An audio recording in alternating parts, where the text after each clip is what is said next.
Puji Tuhan. Selamat malam, salam sejahtera, salam dalam kasih-Nya Tuhan kita Yesus Kristus. Oleh karena kemurahan hati Tuhan, kita dimungkinkan untuk mengusahakan ibadah pendalaman Alkitab yang disertai dengan perjamuan suci. Puji Tuhan, biarlah segala puji hormat hanya bagi Dia. Dialah Tuhan Allah ya sesembahan kita sekaliannya. Saya juga tidak lupa menyapa anak-anak Tuhan, umat Tuhan yang sedang mengikuti pemberitaan firman Tuhan, firman penggembalaan untuk ibadah pendalaman Alkitab lewat live streaming, video internet, YouTube, Facebook, dimanapun Anda berada. Maupun sidang jemaat yang di luar penggembalaan ini, di Bandung, di Jakarta, di Malaysia, bahkan simpatisan di Amerika, di mana saja. Tuhan memberkati kita semua. Segera kita sambut firman penggembalaan untuk ibadah pendalaman Alkitab dari Studi Rut, pasal yang ketiga. Studi Rut, pasal 3, untuk melihat ayat 2 sampai ayat 4, kita awali dulu ayat 1, silakan. Demikian firman Tuhan. Ya. Rut dan Boas di tempat pengirikan. Ya. Lalu Naomi mertuanya itu berkata kepadanya, Ya. "Anakku, apakah tidak ada baiknya jika aku mencari tempat perlindungan bagimu supaya engkau berbahagia?" Puji Tuhan. Ibu Naomi adalah gambaran seorang hamba Tuhan, gambaran dari seorang hamba Tuhan, atau gambaran dari seorang gembala sidang yang memiliki pandangan rohani. Dari pembacaan ayat 1 ini kita menarik kesimpulan bahwa Ibu Naomi adalah gambaran dari seorang hamba Tuhan, atau gembala sidang, atau pemimpin rumah Tuhan yang memiliki pandangan rohani. Yang memiliki pandangan rohani. Sebab Naomi, di sini kita melihat Naomi berkata kepada Rut, menantunya itu, "Anakku, apakah tidak ada baiknya jika aku mencari tempat perlindungan bagimu supaya engkau berbahagia?" Tempat perlindungan, jelas itu menunjuk pesta nikah anak domba. Tempat perlindungan, jelas itu menunjuk pesta nikah anak domba, sebagaimana yang dituliskan di dalam Wahyu pasal 19, ayat 6 sampai dengan ayat 9. Puji Tuhan. Saudaraku, pesta nikah anak domba sama dengan penyatuan antara tubuh dengan kepala. Pesta nikah anak domba jelas itu berbicara tentang penyatuan antara tubuh dengan kepala. Sehingga kelak bahagia untuk selama-lamanya di dalam kerajaan surga. Amin, saudaraku. Kalau kita sudah menyatu dengan Kristus sebagai kepala lewat pesta nikah anak domba, seperti penyatuan antara tubuh dengan kepala, maka lewat pesta nikah anak domba itulah kita boleh mengalami kebahagiaan sampai selama-lamanya di dalam kerajaan surga. Amin, saudaraku. Puji Tuhan. Haleluya. Bukti bahwa Naomi memiliki pandangan rohani. Ayat 2 sampai dengan ayat 4. Bukti bahwa Naomi memiliki pandangan rohani, ayat 2 sampai dengan ayat yang keempat. Silakan. Demikian firman Tuhan. Ya.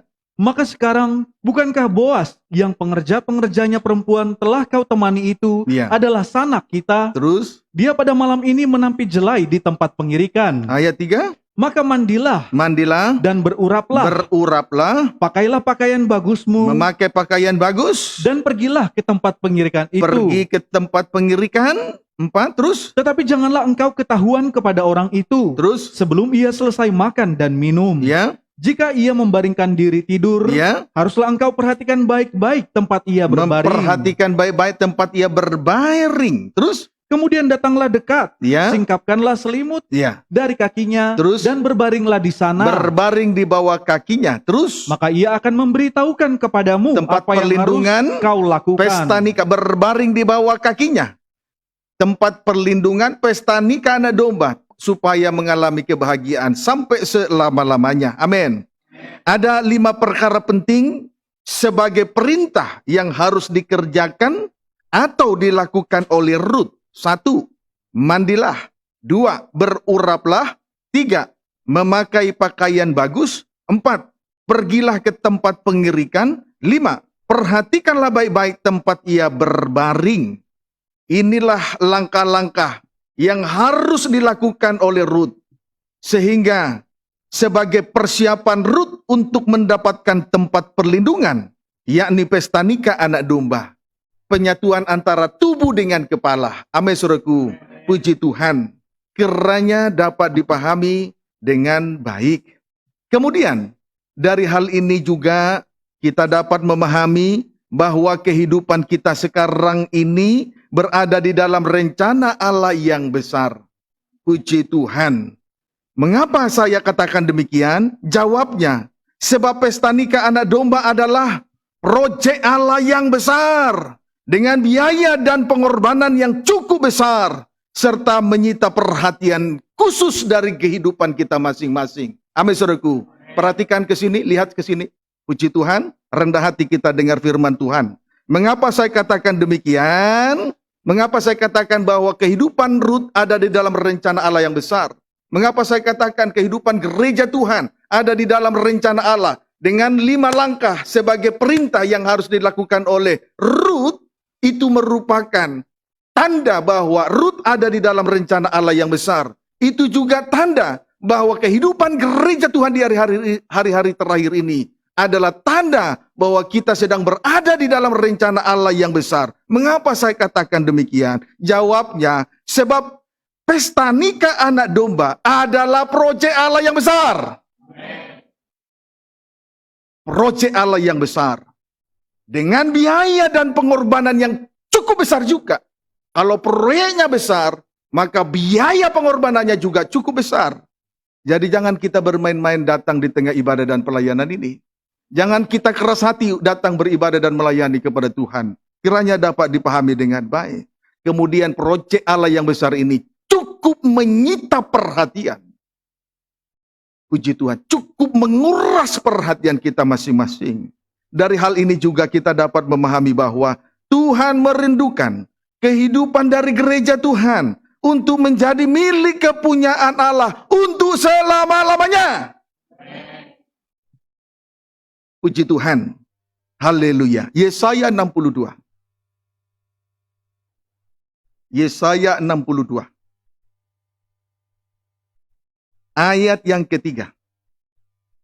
Yesaya 62 ayat yang ketiga. Silakan. Demikian firman Tuhan. Ya. Keselamatan Sion akan datang dengan segera. Puji Tuhan. Keselamatan Sion, keselamatan dari gereja Tuhan yang sempurna, mempelai Tuhan akan datang. Amin. Tidak lama lagi rencana Allah yang besar adalah proyek Allah yang besar akan terlaksana. Amin. Itu sebabnya Ruth harus memperhatikan 5 perintah dari Naomi untuk segera dia lakukan. Demikian juga hidup gereja Tuhan di hari-hari terakhir ini. Harus memperhatikan tempat perlindungan, pesta nikah anak domba, supaya kelak kita juga bahagia, sama seperti Ruth. Puji Tuhan. Ayat yang ketiga. Engkau akan menjadi mahkota keagungan di tangan Tuhan. Terus, Dan serban kerajaan di tangan Allahmu. singkatnya, kelak menjadi mahkota keagungan di tangan Tuhan. Dan serban kerajaan di tangan Allah.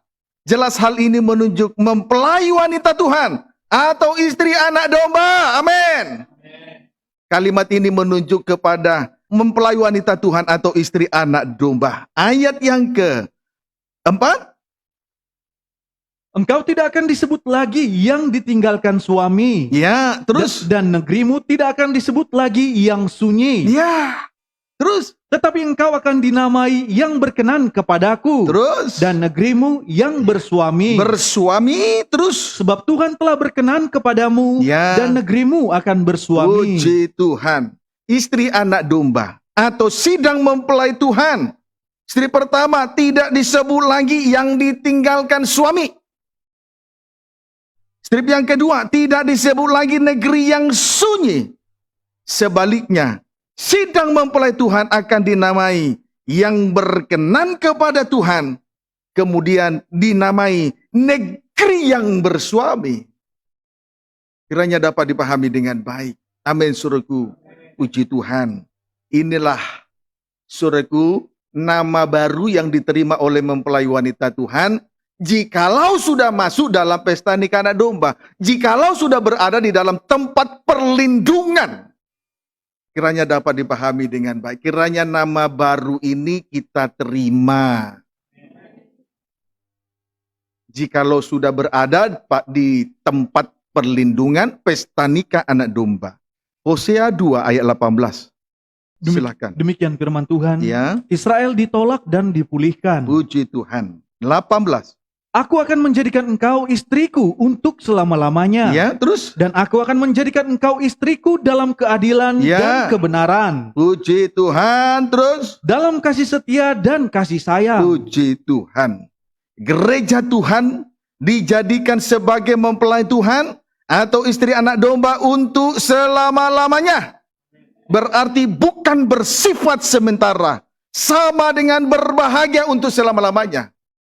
Sama dengan berbahagia untuk selama-lamanya. Gereja Tuhan dijadikan istri. Kemudian mempelai Tuhan dijadikan istri. Istri pertama dalam keadilan dan kebenaran. Strip yang kedua dalam kasih setia dan kasih sayang.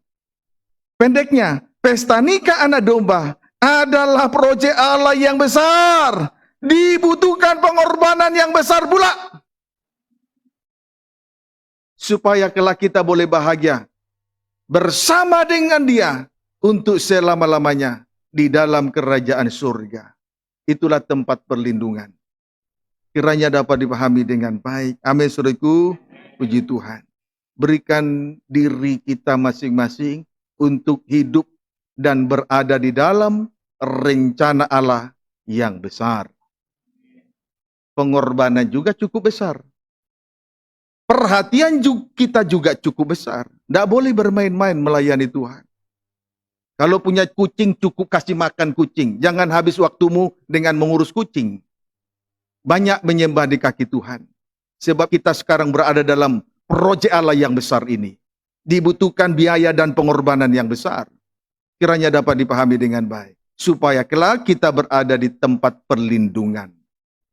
Pesta nikah anak domba, bahagia sampai selama-lamanya. Kita kembali memperhatikan, kita kembali membaca Rut pasal yang ketiga, ayat 3. Demikian firman Tuhan. Terus? Maka mandilah dan beruraplah. Mandilah dan 1, beruraplah. 2, minggu lalu saya sudah sampaikan tentang 2 hal ini. Mandilah, beruraplah. Kemudian, Pakailah pakaian bagusmu terus? dan pergilah ke tempat pengirikan itu. Terima kasih, sampai di situ saja. Puji Tuhan. Sekarang tiba saatnya kita untuk memperhatikan perkara yang ketiga sebagai perintah dari Naomi yang harus dilakukan oleh Rut. Yang ketiga adalah memakai pakaian bagus. Keterangan 3, memakai pakaian bagus. Wahyu 19 ayat 6 sampai dengan ayat 9. Wahyu 19 ayat 6 sampai dengan ayat 9. Demikian firman Tuhan. Keterangan yang ketiga, memakai pakaian bagus. Amin. Amin. Nah, terkait dengan pakaian bagus ini, nanti kita belajar dari Wahyu 19 ayat 6 sampai dengan ayat 9. Silakan. Perjamuan kawin anak domba. Ya, Lalu aku mendengar seperti suara himpunan besar orang banyak, terus? seperti desau air bah, dan seperti deru guru yang hebat. Terus? Katanya, Ya. Haleluya. Haleluya, inilah daya yang besar dalam pesta nikah anak domba, sungguh luar biasa. Haleluya, bagaikan desau air bah. Suatu daya dan arus yang begitu kuat. Haleluya, terus? Karena Tuhan Allah kita yang maha kuasa Puji telah Tuhan. menjadi Raja. Betul-betul proyek Allah ini sungguh luar biasa, punya daya tarik yang luar biasa, dan kuasa yang luar biasa juga. Ayat 7. Marilah kita bersuka cita dan bersorak-sorai Ya, dan memuliakan Dia. terus? Karena hari perkawinan anak domba telah tiba Ya. dan pengantinnya telah siap sedia. 8. Dan kepadanya dikaruniakan supaya memakai kain Ya. lenan halus Memakai kain lenan halus, terus? yang berkilau-kilauan dan Ya. yang putih bersih. Terus? Lenan halus itu adalah perbuatan-perbuatan yang benar dari orang-orang kudus. Terus? Lalu ia berkata kepadaku, Ya, tuliskanlah, tuliskanlah. Terus? berbahagialah mereka yang diundang ke perjamuan kawin anak domba. Berbahagialah mereka yang diundang dalam perjamuan malam kawin anak domba. Jadi kita boleh mengalami kebahagiaan kalau kita masuk ke tempat perlindungan. Pesta nikah anak domba. Amin. Amin. Terus? Katanya lagi kepadaku, Ya. perkataan ini adalah benar. Perkataan ini adalah benar. Jadi jangan ragu, gereja Tuhan jangan ragu dengan pengajaran mempelai dalam terangnya tabernakel yang akan membawa kita masuk dalam pembentukan tubuh Kristus yang sempurna, membawa kita masuk dalam perjamuan malam kawin anak domba, menjadi mempelai wanita Tuhan sebagai sasaran akhir dari perjalanan rohani kita di atas muka bumi ini. Amin, saudaraku. Amin. Terus, Perkataan-perkataan dari Allah. ini perkataan dari Allah. Jangan dengar perkataan daripada perkataan yang licik dari seorang hamba Tuhan. Kalau hanya sibuk berbicara soal, di tengah pemberitaan firman hanya sibuk soal berkat-berkat jasmani, sibuk membicarakan hal-hal yang bukan sesuatu yang membawa kita masuk dalam pembentukan tubuh Kristus yang sempurna, itu perkataan sia-sia. Perkataan yang tidak baik dari seorang hamba Tuhan yang licik. Kiranya dapat dipahami dengan baik. Amin, saudaraku. Puji Tuhan. Haleluya. Jadi perjalanan rohani kita di atas muka bumi ini satu kali nanti akan berakhir dalam pesta nikah anak domba. Atau ibadah dan pelayanan kita akan bermuara pada perjamuan malam kawin anak domba. Amin, saudaraku. Kalau memang pesta nikah anak domba adalah sasaran akhir dari ibadah pelayanan kita di atas muka bumi ini, maka jangan kita sibuk mengerjakan sesuatu yang tidak berguna. Sebab yang ada ini suatu kali nanti akan berlalu. Jangan kita sibuk mengerjakan atau melakukan sesuatu yang tidak berguna. Kalau tidak mendatangkan keselamatan, kalau sesuatu pekerjaan itu atau sesuatu perkara itu tidak ada kaitannya dengan hal yang mendatangkan keselamatan jiwa, jangan kerjakan. Mengapa saya katakan begitu? Alasannya sederhana. Perhatikan semua sini. Yang ada ini akan berlalu. Yang ada ini akan berlalu. Puji Tuhan. Wahyu 21 ayat 1 sampai 2. Jangan kita amin, saudaraku. Amin. Jangan juga kita sibuk memikirkan soal apa yang akan dimakan, diminum, dan apa yang akan dipakai. Perlu untuk diketahui, kesusahan sehari cukuplah sehari. Hari esok mempunyai kesusahannya sendiri. Puji Tuhan. Kiranya dapat dipahami dengan baik. Wahyu 21 ayat 1 sampai dengan ayat 2. Demikian firman Tuhan. Ya. Langit yang baru dan bumi yang Langit baru. yang baru dan bumi yang baru pula. Terus? Lalu aku melihat langit yang baru dan bumi yang baru. Terus? Sebab langit yang pertama dan bumi yang pertama telah berlalu. Ya. Dan laut pun tidak ada lagi. Laut tidak ada lagi. Ayat 2. Dan aku melihat kota yang kudus, Yerusalem yang baru, turun dari sorga dari Allah. Ya. Yang berhias bagaikan pengantin perempuan yang berdandan untuk Puji suaminya. Tuhan. Langit yang pertama dan bumi yang pertama, bahkan laut pun tidak ada lagi. Laut pun tidak akan ada lagi. Perkara-perkara lahiriah, soal berkat-berkat ekonomi, perkara keuangan, itu adalah perkara laut. Itu pun tidak ada lagi. Amin, saudaraku. Mengapa demikian? Sebab langit yang pertama dan bumi yang pertama diganti dengan langit dan bumi yang baru, yakni mempelai wanita Tuhan. Berarti untuk menjadi mempelai wanita Tuhan atau istri anak domba jauh lebih penting daripada semua yang ada ini. Saya ingatkan kembali, menjadi mempelai wanita Tuhan atau istri anak domba itu jauh lebih penting dari segala perkara yang ada di atas muka bumi dan di bawah kolong langit. Itu jauh lebih penting daripada perkara laut. Kiranya dapat dipahami dengan baik. Keselamatan jiwa untuk mendatangkan kebahagiaan itu jauh lebih baik. Yang ada ini sementara sifatnya. Segala sesuatu yang ada di atas muka bumi, di kolong langit, sifatnya sementara. Segala perkara-perkara yang sifatnya ekonomi, uang, berkat-berkat, perkara laut, sifatnya sementara. Berarti untuk menjadi mempelai wanita Tuhan, istri anak domba itu jauh lebih penting. Amin. Puji Tuhan. Jangan sampai hal itu dianggap enteng. Supaya jangan menyesal di kemudian hari. Puji Tuhan. Kita kembali membaca Wahyu 19 ayat 7 sampai 8.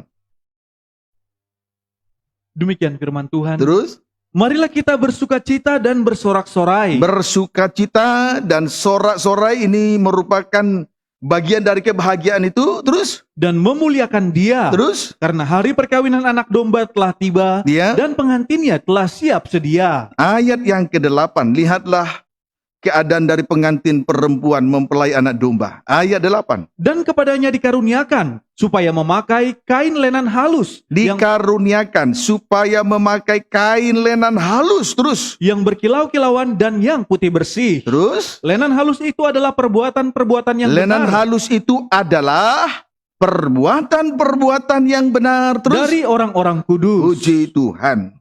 Perhatikan saudara, kepada mempelai wanita Tuhan, atau disebut juga istri anak domba, dikaruniakan supaya memakai lenan halus.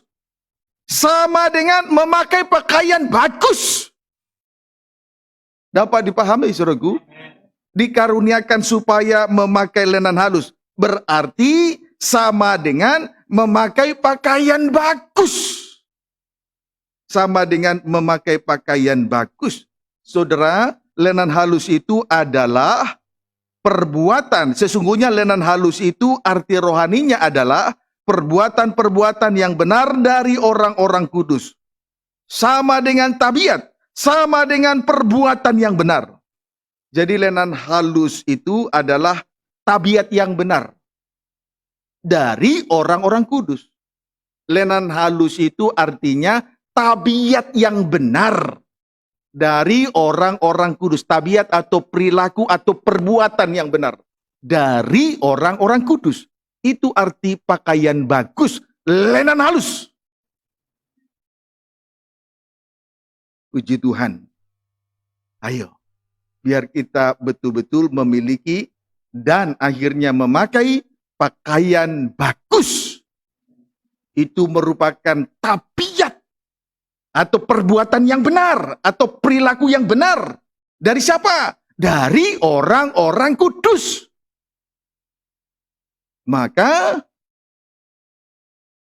perintah yang ketiga dari Naomi harus dilakukan oleh Ruth. Mau tidak mau, tidak boleh ditolak.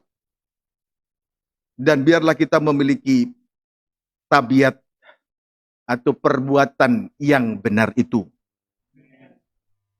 Puji Tuhan. Haleluya. Nah, pendeknya, memakai pakaian bagus berarti memiliki tabiat yang benar dan yang berkenan bagi Tuhan. Haleluya. Lebih jauh kita lihat tentang memakai pakaian bagus. Kita berdoa supaya berkat Tuhan nyata dan meneguhkan kehidupan kita masing-masing lewat pembukaan firman Tuhan, bukan? Puji Tuhan. Supaya ibadah ini tidak menjadi percuma. Ulangan pasal 22. Ayat 5 saja. Baca. Demikian firman Tuhan. Iya. Berbagai-bagai peraturan. Berbagai-bagai peraturan. Terus? Seorang perempuan janganlah memakai pakaian laki-laki. Iya, perempuan jangan memakai pakaian laki-laki loh, saudara. Terus? Dan seorang laki-laki Yes. Terus? janganlah mengenakan pakaian perempuan. Sebaliknya, laki-laki jangan memakai pakaian perempuan.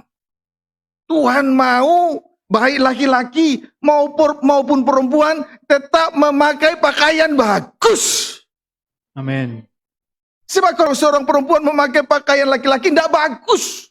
Sebaliknya kalau laki-laki memakai pakaian perempuan tidak bagus. Perangainya, tabiatnya, perilakunya tidak bagus di hadapan Tuhan, saudara. Puji Tuhan. Terus? Sebab setiap orang yang melakukan hal ini Ya. adalah kekejian bagi Tuhan Allahmu. Puji Tuhan. Saudara, salah satu peraturan penting di tengah-tengah kita menjalankan ibadah dan pelayanan ialah seorang perempuan janganlah memakai pakaian laki-laki Dan begitu jugalah sebaliknya. Puji Tuhan. Mengapa demikian? Sebab hal itu merupakan kekejian bagi Tuhan Allah. Perempuan memakai pakaian laki-laki, itu kekejian bagi Tuhan Allah. Sebaliknya laki-laki memakai pakaian perempuan, itu kekejian bagi Tuhan Allah. Puji Tuhan.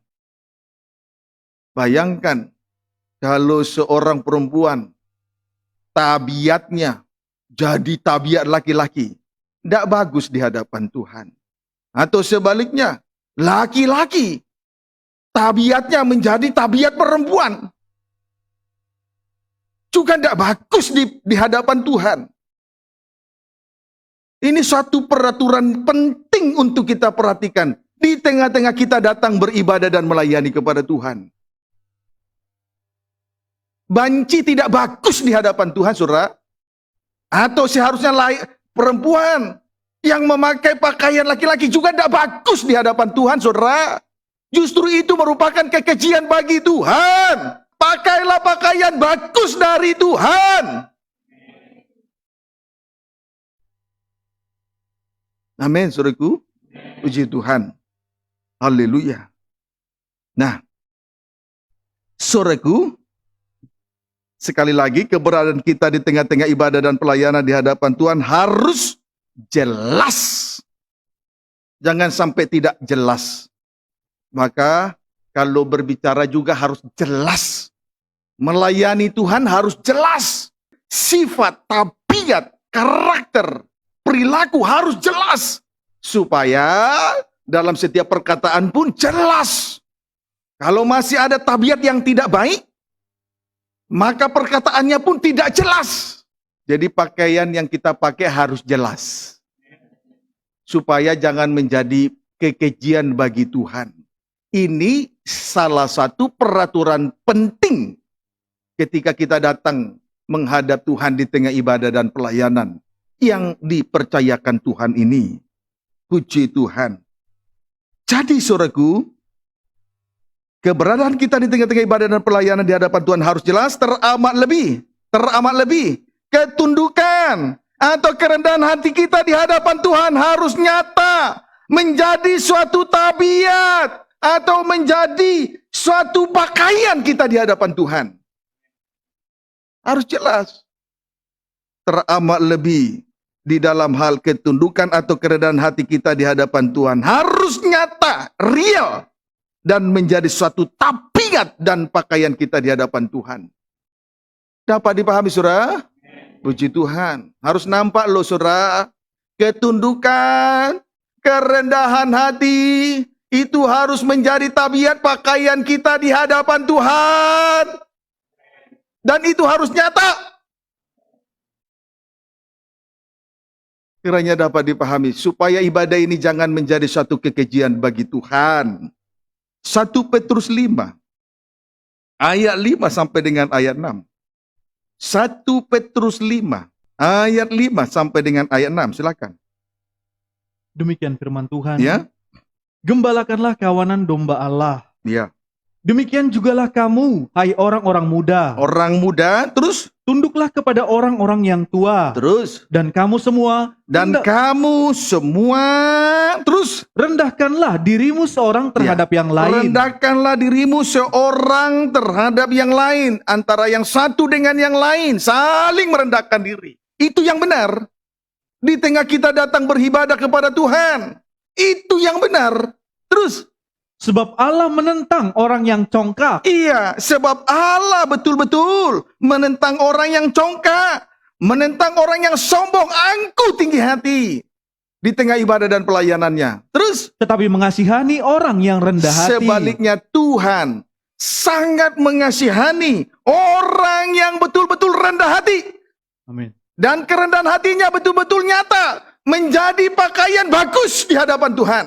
Amin. Ayat 6.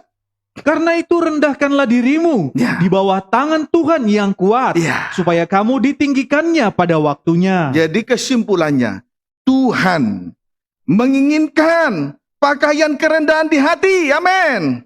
Teramat lebih di tengah-tengah kita beribadah dan melayani, yakni berada di bawah tangan Tuhan yang kuat.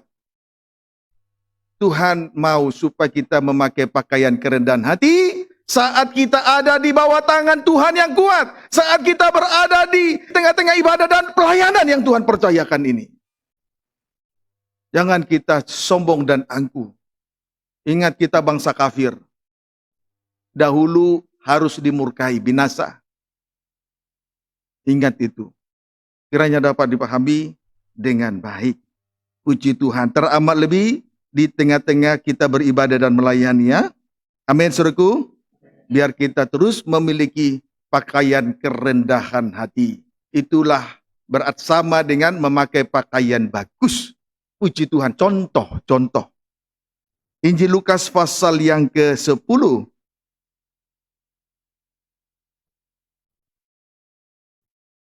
Injil Lukas 10 ayat 38 sampai 40. Demikian firman Tuhan. Ya, Maria dan Marta. Maria dan Marta. Silakan. Ketika Yesus dan murid-muridnya dalam perjalanan, Ya, tibalah ia di sebuah kampung. tiba di sebuah kampung Betania. Puji Tuhan. Tuhan Yesus tiba di kampung Betania. Kita semua adalah sidang jemaat GPT Betania. Amin. Puji Tuhan. Tuhan teguhkan hati saya sehingga nama ini menjadi nama gereja GPT Betania, jemaat GPT Betania, jemaat Betania. Terus Seorang perempuan yang bernama Marta seorang perempuan yang bernama Marta, terus menerima dia di rumahnya. puji Tuhan, menerima dia di rumahnya sudah bagus. Mendapat kunjungan dari Tuhan, Marta mendapat kunjungan dari Tuhan, itu kan bagus.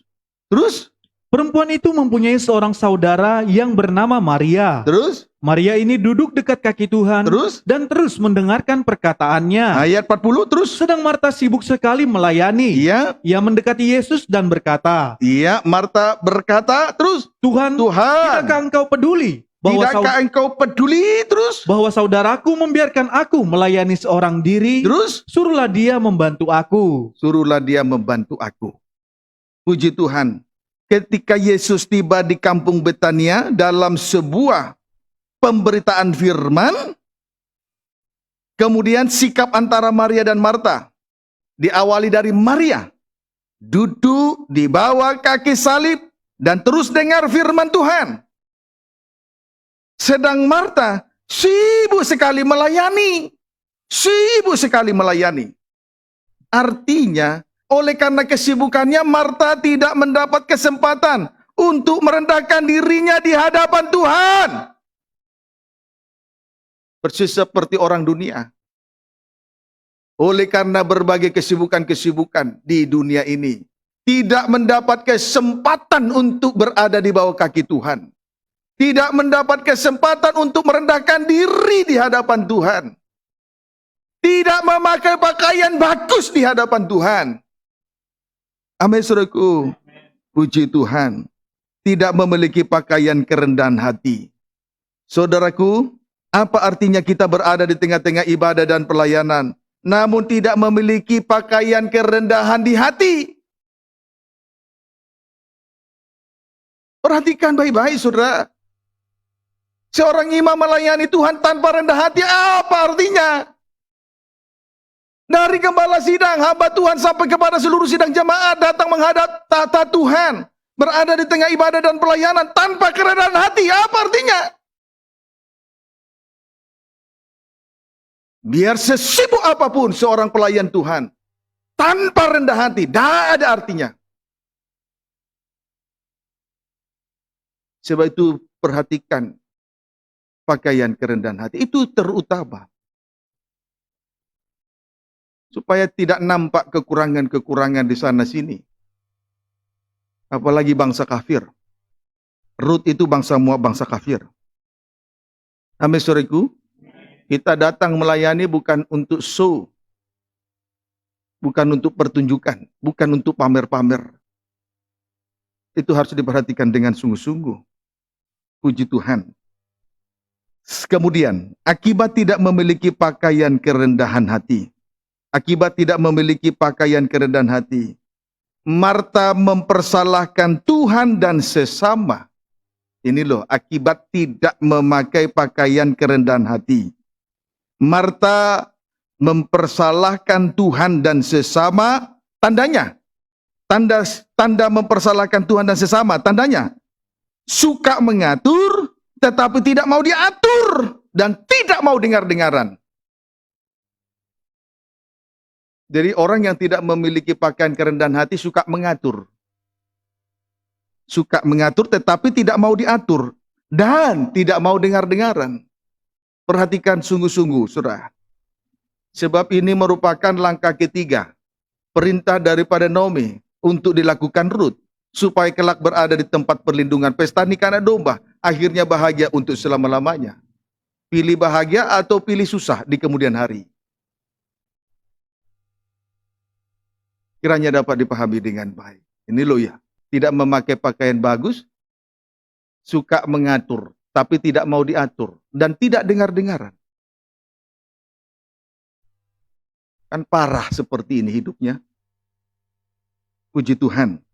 Haleluya. Suka mengatur, tetapi tidak mau diatur, dan tidak dengar-dengaran. Dapat dipahami saudaraku. Sama dengan mempersalahkan Tuhan dan sesama. Tuhan dipersalahkan, Maria juga dipersalahkan. Maka orang dunia sering mempersalahkan kegiatan kita yang intensif ini. Tekun 3 macam ibadah pokok, bagi dunia itu suatu kebodohan, kesalahan. Tapi bagi kita, jauh dari Tuhan itu kebodohan. Amin, saudara. Jauh dari Tuhan, tinggalkan ibadah, tinggalkan firman, pengajaran mempelai, itu adalah perbuatan bodoh. Kiranya dapat dipahami dengan baik. Filipi pasal 2 ayat 1. Baca. Demikian firman Tuhan. Tadi, Marta suka mengatur, tapi tidak mau diatur dan tidak dengar-dengaran. Puji Tuhan, ini namanya beribadah dan melayani dengan sesuka hati. Ini tidak benar. Tidak berkenan bagi Tuhan. Filipi pasal 2 ayat 1.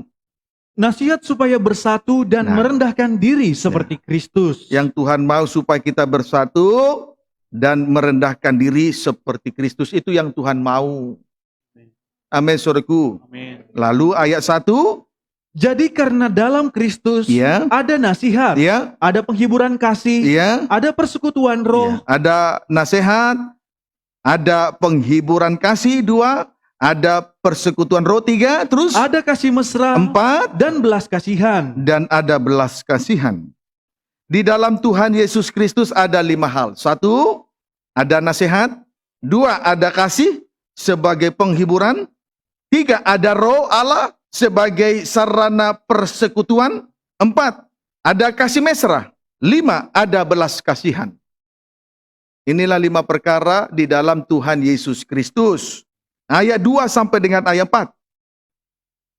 Karena itu sempurnakanlah sukacitaku dengan ini. Iya. Hendaklah kamu sehati sepikir. Sehati 1, sepikir 2. Terus? Dalam satu kasih. 1 kasih 3. Satu jiwa. 1 jiwa 4. Satu tujuan. 1 tujuan 5. Terus? Dengan tidak mencari kepentingan sendiri. Tidak mencari kepentingan sendiri. Atau puji-pujian yang Tidak sia-sia. mencari puji-pujian yang sia-sia di tengah ibadah dan pelayanan. Terus? Sebaliknya, hendaklah dengan rendah hati. Hendaklah dengan rendah hati. Yang seorang menganggap yang lain lebih utama. Antara satu dengan yang lain. Dan kalau kita rendah hati, berarti kita menganggap orang lain lebih utama daripada diri sendiri. Amin, saudaraku. Amin. Puji Tuhan. Haleluya. Ayat 4. Dan janganlah tiap-tiap orang hanya memperhatikan kepentingannya sendiri. Iya, terus perhatikan pelayan Tuhan semua yang bertugas di tengah ibadah, hati-hati perhatikan. Jangan melayani sesuka hati. Ulangi ayat 4. Dan janganlah tiap-tiap orang hanya memperhatikan sendiri. Iya. Terus? Tetapi kepentingan orang lain juga. Puji Tuhan. Selanjutnya. Demikian juga di dalam hidup gereja Tuhan. harus ada 5 hal. Yaitu 1, sehati, 2, sepikir, 3, satu kasih, 4, satu jiwa, 5, satu tujuan. Puji Tuhan, kiranya dapat dipahami dengan baik. Kalau di dalam Tuhan Yesus Kristus ada 5, di dalam hidup gereja Tuhan harus juga ada 5 perkara. Amin. 1, satu hati, 2, satu pikiran, 3, satu kasih, 4, satu jiwa, 5, satu tujuan. Tujuan kita adalah Yerusalem baru. Menjadi mempelai Tuhan. Milik kepunyaan Allah. Kelak berada dalam perjamuan malam kawin anak domba. Tempat perlindungan. Supaya kita mengalami kebahagiaan. Untuk selama-lamanya di dalam kerajaan surga. Selanjutnya, mengapa harus memiliki 5 hal tersebut? Mengapa gereja Tuhan memiliki 5 hal? Jawabnya, supaya setiap orang hendaklah dengan rendah hati, yang seorang menganggap yang lain lebih daripada dirinya sendiri. Sebab itu, saudaraku, jangan kita mencari kepentingan sendiri, jangan kita mencari puji-pujian di tengah ibadah dan pelayanan. Karena 2 hal ini merupakan perbuatan yang sia-sia. Yang terpenting 5 perkara harus ada di dalam hidup gereja Tuhan. Kiranya dapat dipahami dengan baik. Nah, jadi mengapa harus memiliki 5 hal tersebut? Supaya setiap orang hendaklah dengan rendah hati, yang seorang menganggap yang lain lebih utama daripada dirinya sendiri. Jadi kalau kita memiliki pakaian bagus, pakaian kerendahan hati, otomatis kita akan menganggap orang lain lebih utama daripada kehidupan kita masing-masing. Kalau hamba Tuhan, pelayan Tuhan, imam-imam, dikuasai roh egosentris, saya kira belum layak untuk melayani Tuhan. Jangan dulu layani Tuhan. Belum menyerahkan hati ini untuk Tuhan, jangan dulu layani Tuhan. Tidak pantas. Nanti pemakaian Tuhan tidak nyata. Kalau hanya mencari puji-pujian kepentingan diri, itu perbuatan sia-sia. Tidak ada artinya. Tapi yang benar, seorang hamba Tuhan, ketika menghadap Tuhan, di tengah ibadah dan pelayanan, sudah seharusnya memakai pakaian bagus, pakaian kerendahan hati, supaya menganggap orang lain lebih utama. Ibadah dan pelayanan lebih utama. Pekerjaan Tuhan lebih utama daripada dirinya sendiri.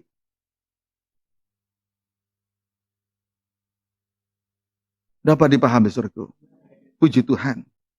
Nah, syaratnya, janganlah tiap-tiap orang hanya memikirkan kepentingan sendiri, tetapi kepentingan orang lain juga. Kita kembali membaca Injil Lukas pasal yang ke-10. Injil Lukas pasal yang ke-10, ayat 41 sampai dengan ayat 42. Setelah kita melihat keberadaan dari Marta ini, tidak memiliki pakaian bagus, pakaian kerendahan hati. Lalu, saudaraku, kita lihat reaksi Tuhan Yesus pada waktu itu. Rasakan bahwa kehidupan ini masing-masing berada pada waktu itu. Hari ini kita dengar firman, tetapi upayakan kita membawa hidup kita dalam suasana yang sama, supaya kita bisa menghargai pembukaan firman malam ini. Puji Tuhan. Haleluya. Ayat 41 sampai ayat 42. Demikian firman Tuhan. Ya. Tetapi Tuhan menjawabnya. Tetapi Tuhan menjawab Marta. Terus? Marta, Marta. Marta, Marta. Nah, udah enak toh. Marta, Marta. Itu kan bahasa begini biasanya untuk orang yang bodoh. Marta, Marta. Tidak ada yang nama Marta di sini ya. Kalau ada yang nama Marta, bertobatlah. Miliki pakaian bagus. Miliki pakaian kerendahan hati. Amin. Ulangnya Pak 1. Tetapi Tuhan menjawabnya. Terus? Marta, Marta. Ya. Engkau khawatir dan menyusahkan diri dengan banyak perkara. Ya, dari perkataan ini kita bisa memahami bahwa orang yang sibuk di dunia sana, tidak sibuk di dalam Tuhan adalah orang yang khawatir. Khawatir soal apa yang akan dimakan, diminum, dipakai. Khawatir soal apa yang akan datang. Kesusahan sehari cukup sehari, karena hari esok mempunyai kesusahannya sendiri, saudara. Amin. Jadi jangan sibuk di luaran sana, saudara. Tapi benar-benar kalau memang kita ada dalam Tuhan, betul-betul ada di kaki salib Tuhan. Ada di bawah tempat perlindungan Tuhan. Kiranya dapat dipahami dengan baik. Ayat 42.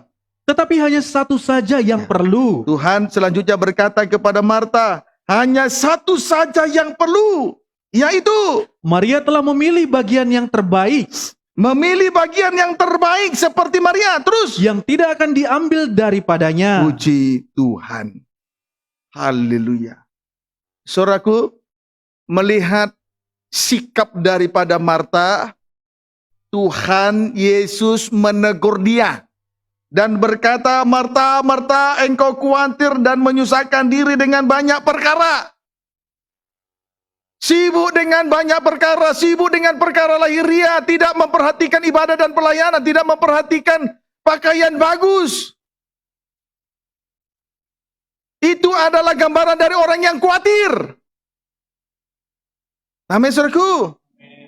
Amin, saudaraku. Hanya satu saja yang perlu, yaitu Maria telah memilih bagian yang terbaik, yang tidak akan diambil daripadanya.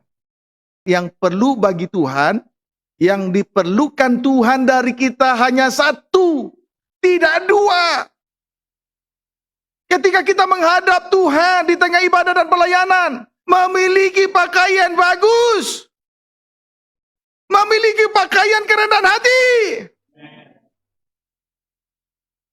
Itu yang perlu.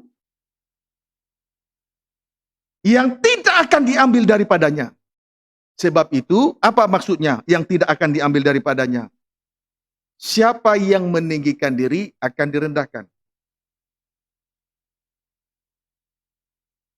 Sebaliknya, siapa yang merendahkan diri akan ditinggikan. Tidak akan diambil daripadanya. Sorga itu menjadi milik kita. Asal kita memiliki pakaian bagus. Pakaian kerendahan hati. Hanya satu yang dituntut oleh Tuhan. Satu saja yang perlu. Pakaian kerendahan hati. Itu. Maka selanjutnya Tuhan berkata, yang tidak akan diambil daripadanya. Apa maksudnya? Kalau kita merendahkan diri, Tuhan akan tinggikan. Surga milik kita. Sebaliknya, kalau kita tinggikan diri, aku, maka Tuhan akan rendahkan. Tidak memiliki kerajaan surga. Diambil dari kehidupannya. Kiranya dapat dipahami dengan baik. Amin, saudaraku. Puji Tuhan. Jadi itu sebabnya, sebagaimana saya katakan di atas tadi, saudaraku, jangan kita bermain-main di tengah ibadah dan pelayanan ini. Pakaian kerendahan hati itu harus nyata. Jadi rendah hati itu harus nyata. Milikilah pakaian bagus itu. Itu yang terpenting. Puji Tuhan. Haleluya. Pendeknya hanya satu saja yang perlu, yaitu pakaian kerendahan hati. Amsal 18 ayat 12. Baca. Demikian firman Tuhan. Ya.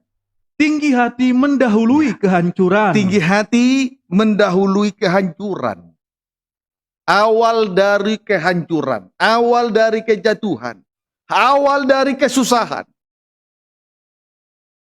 Terus? Tetapi kerendahan hati, pakaian kerendahan hati, mendahului kehormatan. Mendahului kehormatan. Ini perintah yang ketiga yang harus dilakukan oleh Ruth. Perintah Naomi yang ketiga untuk segera dilakukan oleh Ruth. Supaya kita juga kelak bahagia bersama dengan dia untuk selama-lamanya di dalam kerajaan surga. Amin, saudaraku. Puji Tuhan. Kolose pasal 3 ayat 12. Kolose pasal 3 ayat 12. Baca. Demikian firman Tuhan. Ayat yang ke-12 ya. Terus?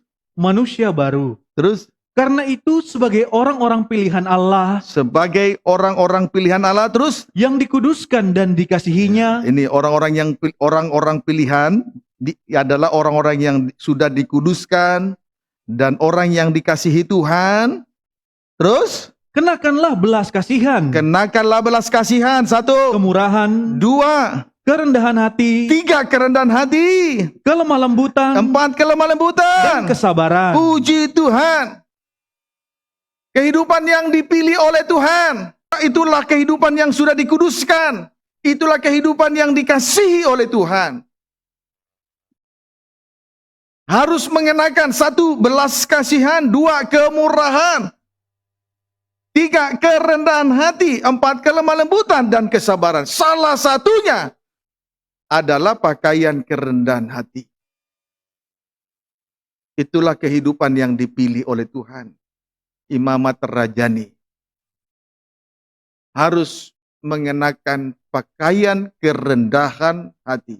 Pilihan Tuhan, Imamat Rajani, orang-orang yang memberitakan salib harus mengenakan pakaian kerendahan hati.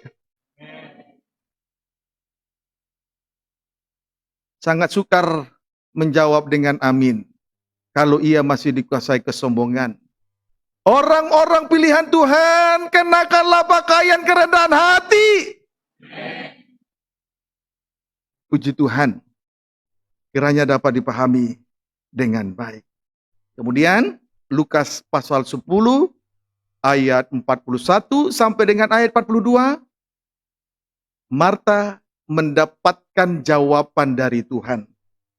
Karena Tuhan akhirnya dengan belas kasihnya memberi nasihat yang baik. Supaya Marta jangan lagi sibuk dengan perkara dunia ini. Jangan sibuk mengurusi kucing. Amin, saudaraku. Puji Tuhan. Semua rendah hati kita dengar firman ya. Amin. Lebih baik hari ini kita susah pikul salib, masa depan bahagia. Amin. Kan itu yang diajarkan oleh Naomi kepada Ruth. Puji Tuhan. Haleluya. Namun pada akhirnya Marta mendapat nasihat. Marta mendapat jawaban karena Tuhan menaruh belas kasihan. Dan Tuhan juga menaruh belas kasihan kepada kita, bangsa kafir yang masih dikuasai roh keangkuhan, sombong, tinggi hati, tidak tahu diri. Itu sebabnya tadi saya pesankan di atas tadi, untuk peristiwa ini, saudara upayakan bawa diri saudara dalam suasana waktu itu. Supaya juga kita turut mendapat belas kasih dari Tuhan. Karena petunjuk Tuhan. Akhirnya Marta diluruskan oleh Tuhan. Amin. Injil Yohanes. Injil Yohanes pasal yang tadi Injil Lukas 10, 41, 42 mendapat nasihat. Diluruskan oleh Tuhan. Amin. Sehingga pada akhirnya dia pun mau diluruskan. Lalu setelah ia diluruskan, Injil Yohanes 12 ayat 1 sampai dengan ayat 3. Demikian firman Tuhan. Ya. Yesus diurapi di Betania. Ya. 6 hari sebelum Paskah. 6 hari sebelum Paskah, terus Yesus datang ke Betania. Ini kunjungan berikutnya. Setelah kunjungan yang pertama, kemudian kampung Betania mendapat kunjungan berikutnya. Saudaraku, dapat dipahami? Amin. Sebagai kunjungan yang kedua. Dalam kunjungan yang kedua ini, lihat bagaimana Tuhan melihat suasana kampung Betania. Terkhusus dalam satu rumah ada Maria, Lazarus, dan Marta. Baca terus. Tempat tinggal Lazarus yang dibangkitkan Yesus dari antara orang mati. Ya. Puji Tuhan, singkatnya, kunjungan yang kedua ini, kampung Betania ada dalam suasana kebangkitan. Amin. Amin, saudaraku? Amin. Ada dalam suasana kebangkitan. Ayat 2 sampai ayat 3. Di situ diadakan perjamuan untuk dia dan Marta melayani. Ya. Marta melayani terus. Sedang salah seorang yang turut makan dengan Yesus adalah Lazarus. Sampai di situ dulu. Di sini kita melihat Marta melayani. Tapi tidak ada lagi persungutan. Tidak ada lagi tuntutan dari Marta kepada Tuhan dan Maria. Betul-betul dia melayani dalam suasana kebangkitan. Melayani dengan tanda pakaian kerendahan hati. Amin, saudaraku. Melayani dengan pakaian kerendahan hati. Kiranya dapat dipahami dengan baik. Saudaraku, saat Yesus kembali ke kampung Betania, di situ kita lihat tadi diadakan perjamuan untuk Tuhan. Sikap Marta melayani dengan baik. Buktinya, ia tidak lagi bersungut-sungut, tidak lagi mengatur Tuhan, tidak lagi mempersalahkan Tuhan dan Maria. Sama dengan memakai pakaian kerendahan hati. Dahulu sebelum diluruskan oleh Tuhan, dahulu sebelum ia ditegur oleh Tuhan, saudaraku, Marta menuntut kepada Yesus penolong. Ini kan bagian dari laki-laki. Amin, saudaraku. Setelah Adam diciptakan dari segumpal tanah, dibentuk dari seonggok tanah liat, lalu Adam mencari penolong yang baik. Amin, saudaraku. Dahulu, sebelum Marta diluruskan oleh Tuhan, dia menuntut seorang penolong. Menuntut Maria menolong dia. Itu bagian laki-laki, bukan bagian perempuan. Dapat dipahami, saudaraku? Puji Tuhan. Saudaraku, kalau dulu Marta menuntut kepada Yesus menolong sama dengan perempuan memakai pakaian laki-laki. Namun setelah diluruskan, melayani dengan pakaian kerendahan hati, sama dengan menjadi penolong, sama dengan perempuan memakai pakaian perempuan, sama dengan memakai pakaian bagus. Sama dengan memakai pakaian bagus. Dulu menuntut Yesus supaya Maria penolong, itu bagian laki-laki. Perempuan itu seorang penolong. Tetapi setelah diluruskan, dia memakai pakaian kerendahan hati. Waktu menuntut seorang penolong, sama dengan perempuan memakai pakaian laki-laki. Dapat dipahami, saudaraku? Tetapi setelah diluruskan, dia memakai pakaian kerendahan hati.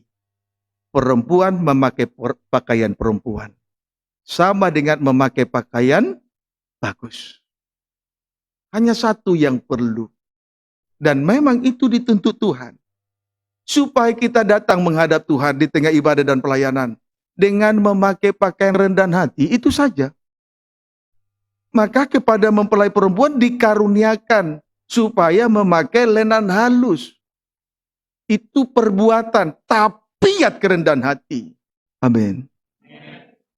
Itu perlu. Jadi saudara jangan sibuk dengan yang lain. Jangan sibuk perasaan. Itu yang membuat salah semua nanti. Sementara yang perlu dan yang perlu itu yang dituntut Tuhan, itu yang harus kita perhatikan. Perempuan memakai pakaian perempuan. Laki-laki memakai pakaian laki-laki. Itulah sama dengan memakai pakaian bagus. Itulah pakaian kerendahan hati. Kalau tidak demikian, itu merupakan kekejian di hadapan Tuhan. Jangan kita berlaku keji di hadapan Tuhan. Hanya satu perlu, yaitu pakaian kerendahan hati. Kiranya dapat dipahami dengan baik. Kemudian dalam kesempatan yang lain, Lazarus turut makan bersama dengan Yesus. Di sisi Maria, ia mempersembahkan minyak narwastu seharga 300 dinar. Setelah dipersembahkan minyak narwastu, selanjutnya ia menyeka kaki Yesus. Kaki Yesus yang diminyaki itu diseka dengan rambutnya. Tidak dengan menggunakan handuk atau lap atau kain lap yang lain. Segala kemuliaan hanya bagi Dia. Inilah ibadah dalam suasana kebangkitan. Marta memakai pakaian kerendahan hati, Lazarus turut makan bersama dengan Yesus, persekutuan oleh pembukaan firman, kemudian dari sisi Maria mempersembahkan minyak narwastu seharga 300 dinar. Upah setahun di Israel dia persembahkan di kaki Yesus. Selanjutnya kaki Yesus diseka dengan rambutnya. Segala kemuliaan hanya bagi dia. Itu bagian yang terbaik, yang tidak akan diambil daripadanya. Sebab barang siapa merendahkan diri, ia akan ditinggikan setinggi-tingginya. Tempat yang tinggi, itulah kerajaan surga. Bahagia untuk selama-lamanya bersama dengan dia. Kiranya dapat dipahami dengan baik. Amin, saudaraku. Puji Tuhan. Haleluya. Jadi saudara, kita harus menyadari diri di tengah kita beribadah dan melayani kepada Tuhan. Kita harus sadari diri bahwa kita adalah bangsa kafir yang harus dimurkai. Jangan kita sombong. Tidak ada artinya. Sebab itu ketika ada di tengah ibadah dan pelayanan, jangan terbawa perasaan. Sebagai tawanan roh harus berada di bawah pengaruh yang besar oleh Allah Roh Kudus. Di bawah kendali daripada roh Tuhan yang suci itu loh saudara. Supaya jangan terganggu ibadah dan pelayanan. Jangan terhambat. Masing-masing kita koreksi. Kalau memang kusta masukkan lagi. Sesudah tarik lagi. Kiranya dapat dipahami dengan baik. Amin saudaraku. Efesus 2 ayat 1-3. Dipercepat ya. Demikian firman Tuhan. Ya. Semuanya adalah kasih karunia. Puji Tuhan. Semua adalah kasih karunia. Jangan kita sombong, jangan bermega, jangan bangga dengan apa yang kita punya. Amin. Mempelai Tuhan jauh lebih penting dari semua yang ada ini. Karena semua yang ada ini akan berlalu. Terus?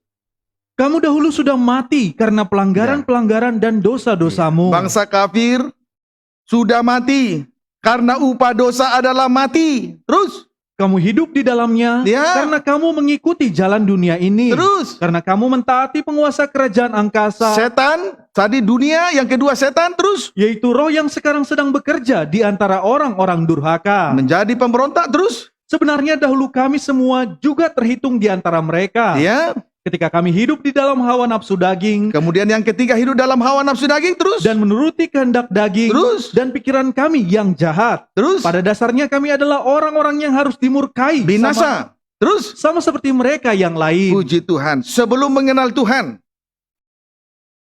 Atau dahulu bangsa kafir sudah mati karena dosa. Adapun dosa itu ditimbulkan oleh 3 hal. 1. Mengikuti jalan dunia ini.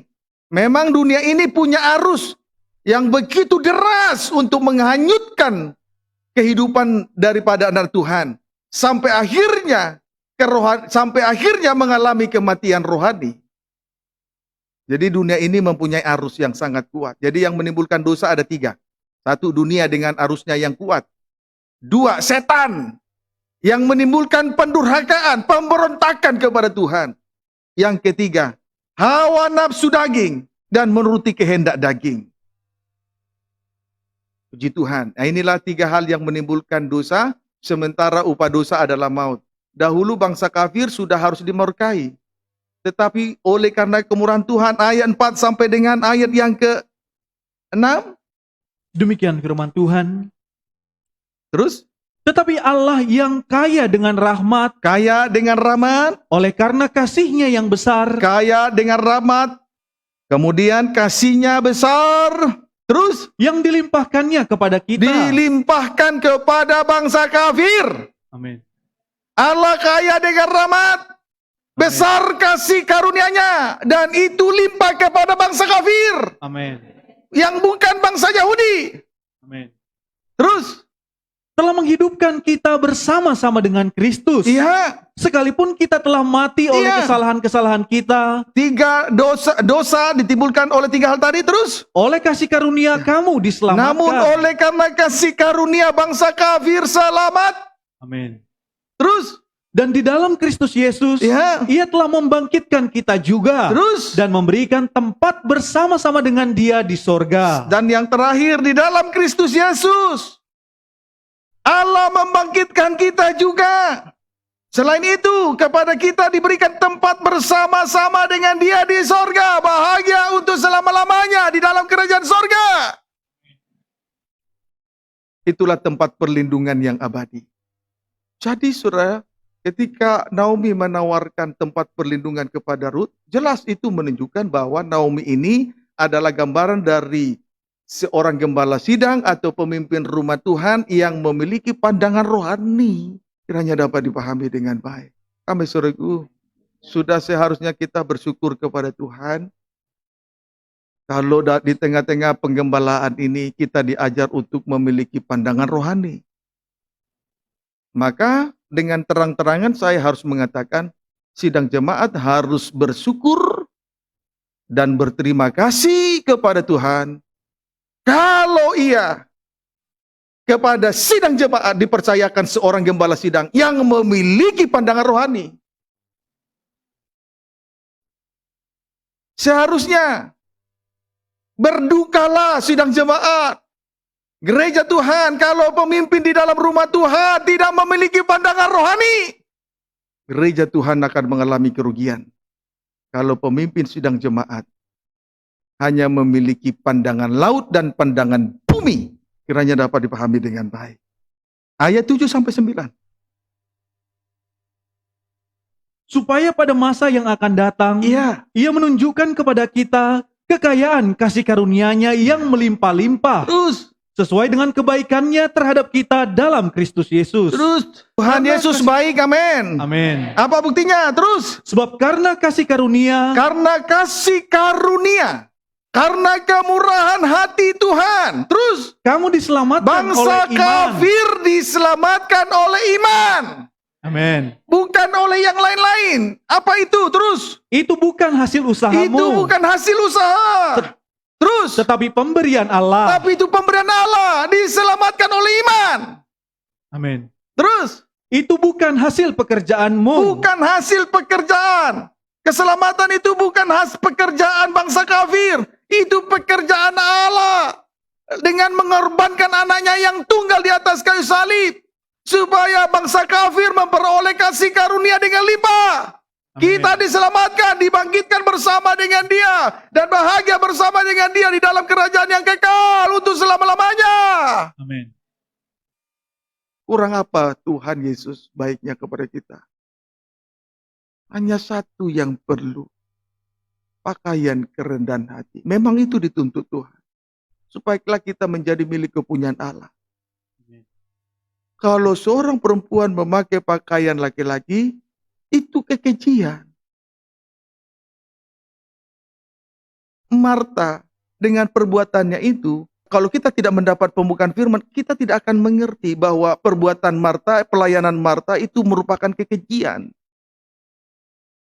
Tapi oleh karena pembukaan firman, kita memperoleh pengertian bahwa ternyata pelayanan Marta itu merupakan kekejian bagi Tuhan. Sebaliknya, kalau laki-laki memakai pakaian perempuan, itu juga kekejian bagi Tuhan.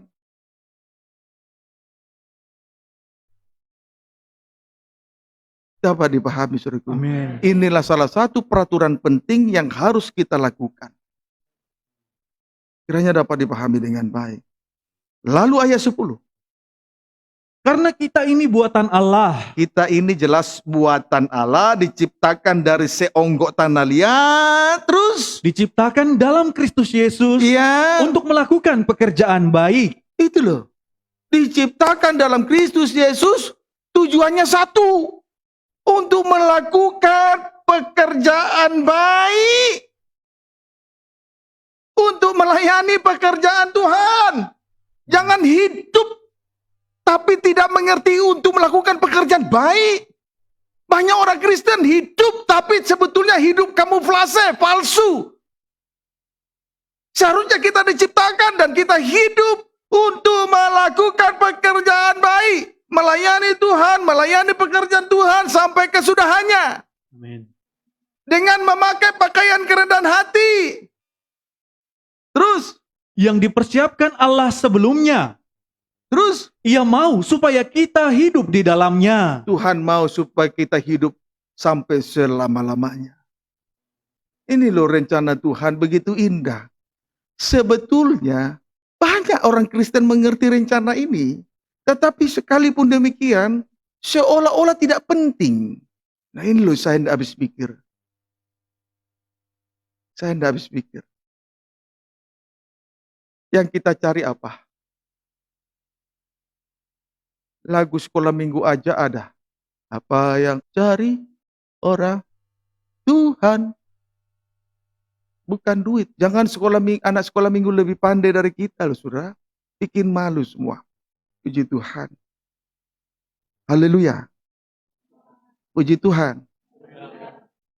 Sadarkah? Sadarlah. Sebelum penghukuman tiba. Sebelum hari Tuhan tiba. Masing-masing akan mendapat upahnya. Yang benar mendapat upah benar. Yang jahat mendapat upah jahat. Puji Tuhan. Rut 4 ayat 11. Rut 4 ayat 11 baca. Demikian firman Tuhan. Ya. Rut menjadi istri Boas. Iya. Dan seluruh orang banyak yang hadir di pintu gerbang. Terus. Dan para tua-tua berkata. Seluruh orang banyak yang hadir di pintu gerbang. Orang banyak laki-laki dan perempuan. Serta para tua-tua juga di situ hadir. Menyaksikan peristiwa itu. Yang terkait dengan Rut. Yaitu. Kamilah menjadi saksi. Menjadi saksi. Tentang apa? Tuhan kiranya membuat perempuan yang akan masuk ke rumahmu itu sama seperti Rahel Sama dan Lea. seperti Rahel. Kerinduan daripada bangsa Israel. Bukan bangsa kafir. Kerinduan dari bangsa Israel. Supaya Rut sama seperti Rahel dan Lea. Terus. Yang keduanya telah membangunkan umat Israel. Akhirnya membangun bangsa yang besar. Umat Israel. Amin. Amin. Ini loh luar biasa loh rencana Tuhan kepada si Rut ini. Dia satu dari bangsa kafir.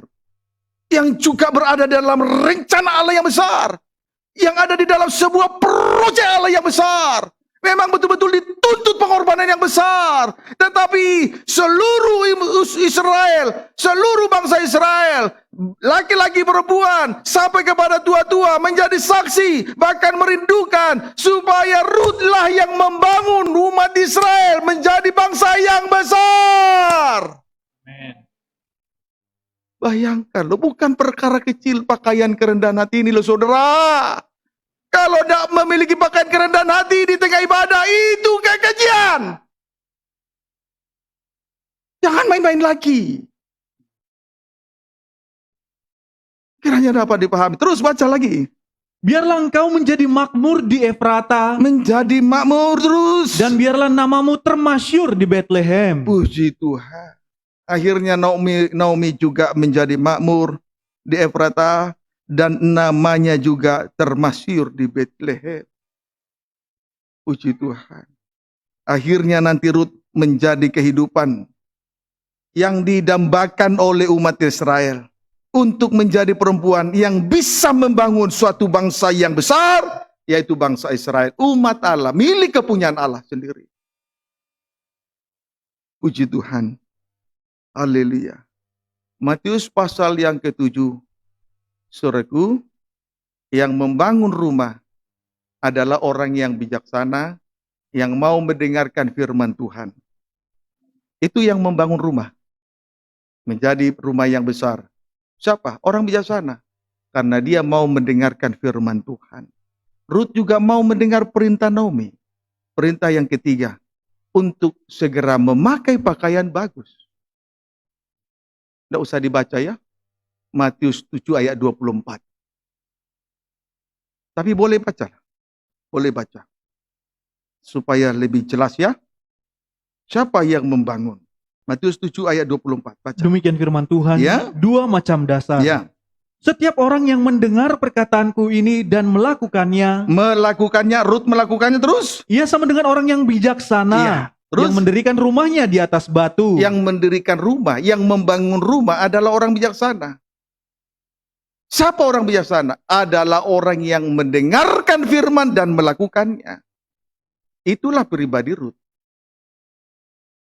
Jadi jangan agak enteng menjadi suatu kehidupan yang dengar-dengaran itu penting. Karena itu tanda bahwa ia telah memakai pakaian kerendahan hati. Lalu Amsal 14 ayat 1, ayat yang terakhir, supaya kita menyembah Tuhan sejenak. Baca. Demikian firman Tuhan. Ya. Perempuan yang bijak mendirikan rumahnya. Iya. Perempuan yang bijak membangun hidup rohaninya. Seperti akhirnya kehidupan Rut membangun suatu bangsa yang besar, yaitu bangsa Israel. Itu perempuan bijak, itu gereja yang bijak, kehidupan yang bijak. Bijaksanalah. Amin. Bijaksanalah. Amin. Jangan mau bodoh ya. Amin. Terus Tetapi yang bodoh meruntuhkannya dengan tangannya sendiri. Tidak dengar-dengaran. Dia merusak dengan tabiatnya yang sombong itu.